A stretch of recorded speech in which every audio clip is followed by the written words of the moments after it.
Alright, so this video is going to be a little bit of a review of some of the graphing things that we talked about and factoring. If you want to pause the video right here to try these problems first, do that, pause it, and then you can restart it and see the solutions. So on the first one, we are going to be looking at y equals 2x squared minus 4x plus 2. And what we are doing is we are taking this and we are graphing it. Now, I'm going to talk about some of the other things that we talked about with graphing as well, but I'm not going to be able to talk about everything. Some of the stuff you're going to have to review on your own. We talked about this being what we call standard form, ax squared plus bx plus c. We talked about with standard form, you can find the x value of the vertex by taking a little formula using the a and the b from this format. That is, the number in front of x squared is a, and the number in front of x is b. Make sure it's in that standard form before you use this. So the x value of the vertex, the little formula that I gave you, was the opposite of b over 2 times a, or negative b over 2a. What you do is you actually plug in the value for b of negative 4. Then you plug in the a value of 2. And you do the math to simplify this. A negative times a negative makes positive 4 on top. 2 times 2 on the bottom is 4 on the bottom. That's 4 divided by 4, which is 1. Then, if I want to get the rest of the graph, what I do is I make a table of values, and I put 1 in the middle of my table. The reason I put 1 in the middle of my table is because the vertex is always in the middle of a parabola. Then all I've got to be able to do is count down to 0 and negative 1, count up to 2 and 3, and I plug these numbers into the function 2x squared minus 4x plus 2 and get my y values. Remember, when we say we plug them in, we're substituting those values in. We're just using a calculator to find the y values. So we plug in negative 1, we plug in 0, and we just use our calculator to figure out what the answers are. Again, I'm going to do these kind of quickly just to, again, this is review, and you should be able to plug in numbers in your calculator. So when we look at the vertex in particular, the one in the middle here, it's going to be 2 minus 4, which is negative 2. Negative 2 plus 2 is 0. When we plug in 0 here, we get nothing. 0 here is nothing, plus 2, that is 2. And then negative 1 here is going to be 2. Negative 1 here is going to make that plus 4. So 2 plus 4 is 6. 6 plus 2 is 8. And that is just plugging numbers in, like I said, into the calculator. On the other side, because these are parabolas, remember, they have a mirror image. And you're going to see 2 and 8 here. Remember, the only time that you won't see that on the table and on the graph when you plot the points is when that middle number right here is a little bit uglier number, like a fraction or a decimal. That's not an easy number to count from. Other than that, you'll see that little mirror image happen in the table and on the graph. Negative 1, 8 is left 1 and up 8. 0, 2 is right here in the middle at 2. Remember, that is our y-intercept. And remember, this number right here, the c value, will always be the y-intercept. Always, if it's in standard form. 1, 0 is here, 2, 2 is here, and 3, 8 is here. Then you just take those points, you make your parabola. It doesn't have to be a perfect drawing. You know Mr. Harrison is not always great at drawing, but you connect your dots. On the test, you are required to have 5 points for your parabola. Number 2, we had a graphing form of negative 1/2 times x minus 3 squared plus 5. When we look at negative 1/2 times x minus 3 squared plus 5, remember, we talked about this being what we call vertex form.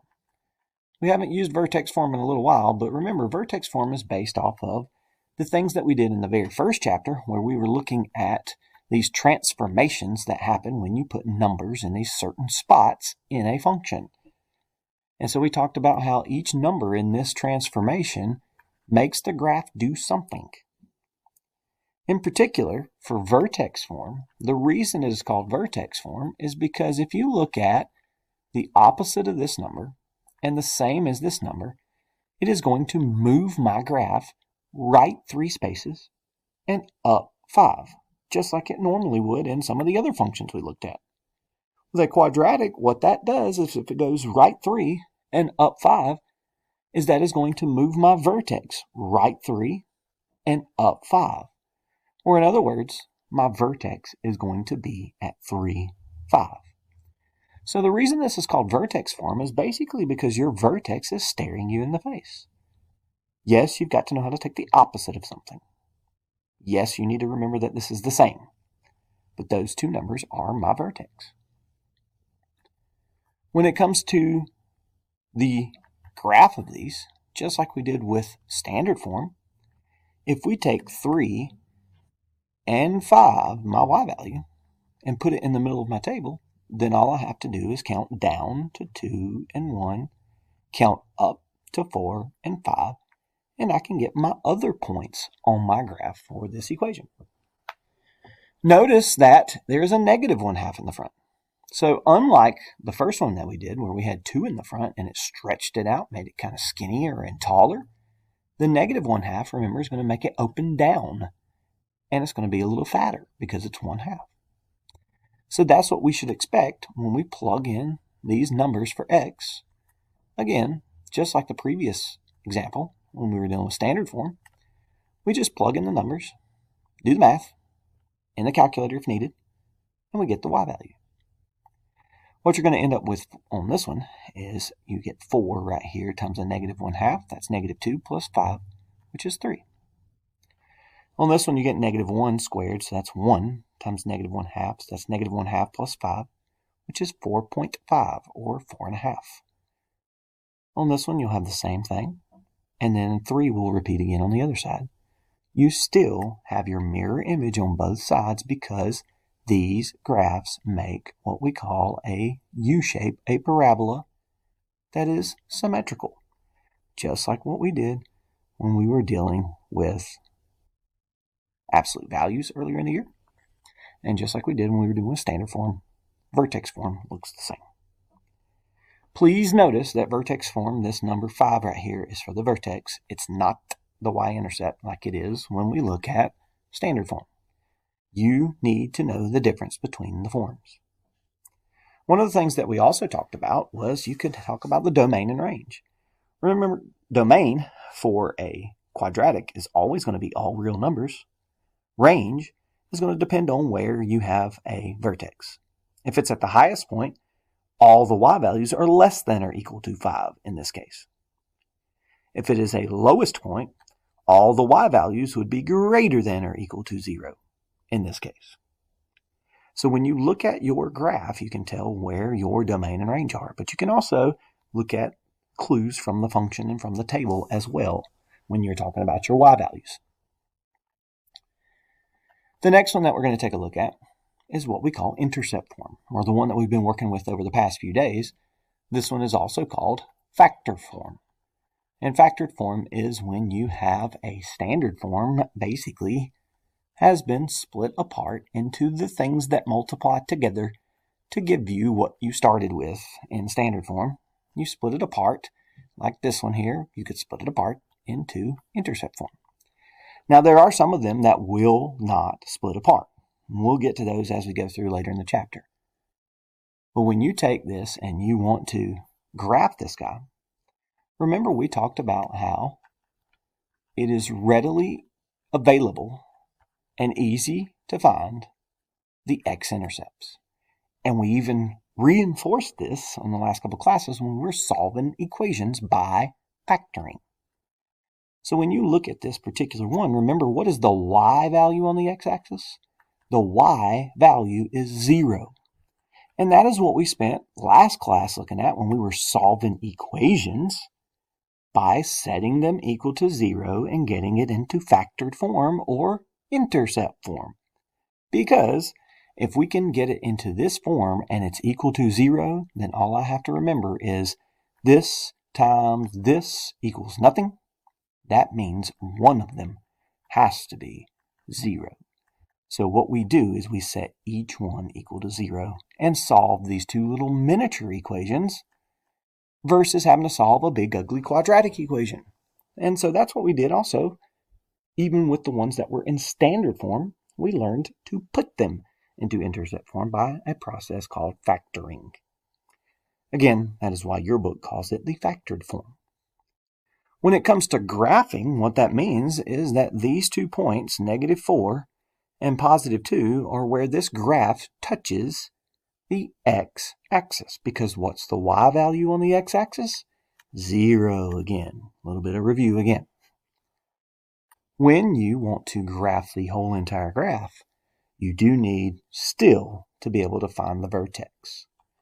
Also, we talked about the vertex is critical in a lot of real-world situations. When you apply quadratics to real life, a lot of times you're looking for a maximum point or a minimum point. That's the same thing as the vertex. So, with intercept form, I gave you a little formula again for this one, but basically what we're doing is because we know these two intercepts are where the graph crosses the x-axis, we know that the vertex has to be halfway between them. It has to be, because it's in the middle of the U-shape. So when we look at -4 and 2, I also gave you, like I said, a little formula. You can add them together and divide by 2.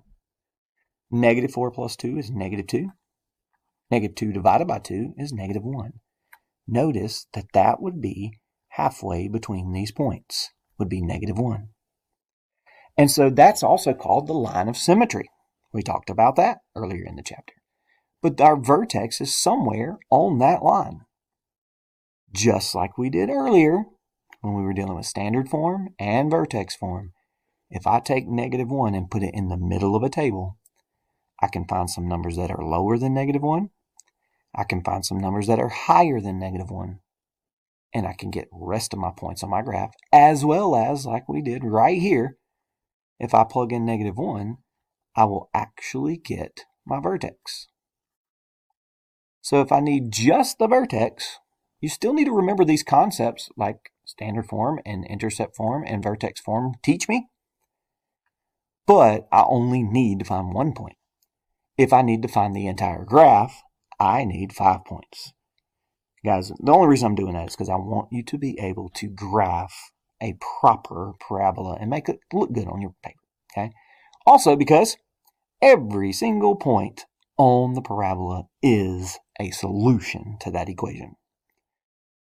So, when you plug these guys in here, you're going to end up with 3 times -3 is -9 times a negative here. That's going to be +9 on this one.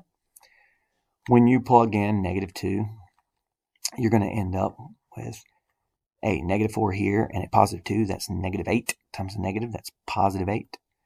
+8 is also going to be on the other side because of our symmetric properties. When you plug in -3 plus 4 and -3 minus 2, you're going to end up with -5. 1. -5 times 1 is -5 times a negative out in front is a +5. Again, guys, I'm doing that extremely quickly because you can use a calculator. But when you plot these points, you should be able to see that -3, -5, +5, -2, 8, -1, 9, 0, 8, and then 1, 5 creates that parabola as well as my intercepts. Now, the good thing about the intercept form is you do already have 2 points right here. So if you don't do 5 points in this table, typically that's going to be okay, unless your vertex and your intercepts are really, really close together. So typically you're going to be able to do just a couple extra points in here, not 5. I just went ahead and did 5 so I can have a pretty graph here. Again, relatively speaking, compared to Mr. Harrison's drawing capabilities, right? So this is what intercept form looks like. Again, even in those problems like we did with word problems, like the revenue of something, when you're finding them, you're still finding the intercepts, and you're finding halfway between them to find the vertex. But the difference is when you find this maximum point up here, you're talking about something in real life. You're talking about revenue. But it all ties back to the graphing stuff. So all the stuff that we've done with graphing this year still applies directly to these 3 different forms. So make sure you know the difference between standard form, vertex form, and intercept form. The last thing, as a quick review in this video, is a couple of problems with factoring. I'm not going to have time to go through every single little tiny detail on factoring, but remember with factoring, it is splitting up standard form and making it look like intercept form. This one here has x squared, so it's x times x. Has a plus 24, so you look in the middle. When the last number is positive, you always look in the middle. And then the factors of 24, 1 and 24, 2 and 12, 3 and 8, 4 and 6. And since they're both positive, you want to use positive 4 and positive 6 to get 10. Because that's going to be 4x and 6x. 2 and 12 is tempting because 2 and 12 are 10 apart. But that would only work if you have a plus and a minus here to get a 10. If you put 2 and 12 in here, if you put 2 here and you put 12 here, it would give you 14 in the middle, and that's not what the middle has. The middle is 10. In ones like number 5, you have to be able to divide everything by -4 first. The reason I told you to divide by -4 is because it gives you 1x squared, positive 6x here, positive 9 here. And what happens is it makes things a lot easier when you divide that -4 out of everything. It makes the numbers inside the parentheses easier to work with. And this one actually happens to be one of our special little patterns we talked about in class. This is a perfect square, x squared. 9 is a perfect square, 3 times 3. And the middle is twice as big, being 6. So it's going to be plus 3 and plus 3. That gives me a positive 6 in the middle. You could also write it as -4 times x plus 3 in parentheses squared. Notice that's similar to vertex form. This pattern that we talked about will actually have some carryover into vertex form as well. We're not worried about that right now, so if you leave it as x plus 3 and x plus 3, that's completely fine. On the last one, when you look at x squared plus 28x plus 195, the thing that's awful about this one is that, yeah, it's x and x, positive 195, so I look in the middle, it's plus and plus. But the factors of 195 that give me 28, golly, that's a lot of factors, Mr. Harrison. A lot of things divide into 195. This is true. But notice that 28 is a smaller number compared to 195. And all I've got right here is 1. So I need to find the factors that are actually closer together. And so it comes with playing around a little bit with the factors of 195. But eventually you're going to end up with 15 and 13. Because 15 times 13 is going to be 195. And if you look at 15 times x, that's 15x. 13 times x, that's 13x. It adds up to 28. Again, that's a very quick review. But there are also some other factoring review videos on my YouTube channel. Please don't hesitate to watch those. As well as some solving with factoring. Please go watch those. Guys, I know it's requiring you to do some work on your own at home here to do some extra review since we don't have a review day in class. But take some time to do that.